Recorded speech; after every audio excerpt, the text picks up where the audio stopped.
guys? Hey, I'm here today. I want to bring you a quick message to remind you that right now is the time for you to be getting ready for your spring season.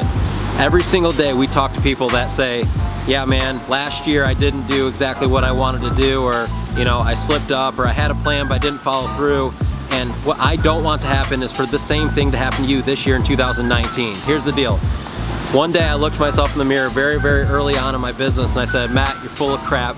You've got to get to work, and if you don't, you need to go do something else. Because at the end of the day, I was consuming content nonstop and I wasn't being proactive and following through on the things I was learning. I want you to know that 2019 is your year to follow through, and you have to start somewhere. And the reality is it's gonna be hard and you're gonna suffer and all the things you hear me talk about all the time. But right now, whether you're in a snowy state or it's sunny in Florida, wherever you're at, right now is the time to take action and go after what you want to go after.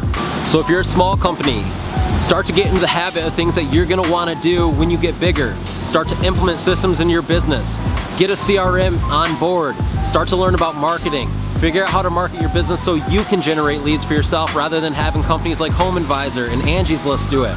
If you're a bigger company, start to put new systems in place so you have better company culture, so your employees actually enjoy where they go to work, so you can actually retain help, retain your staff, so you can raise your ticket prices. All the above, guys. There's so much stuff you can be doing right now rather than sitting here on YouTube and watching videos like this. The reality is, the biggest compliment for me would be for you to go watch this video right now, turn off YouTube, and go work on something inside your business. That's the entire reason why I make videos like this all the time, is because I want you to start implementing things in your business so one day you'll have more freedom of your time and make more money.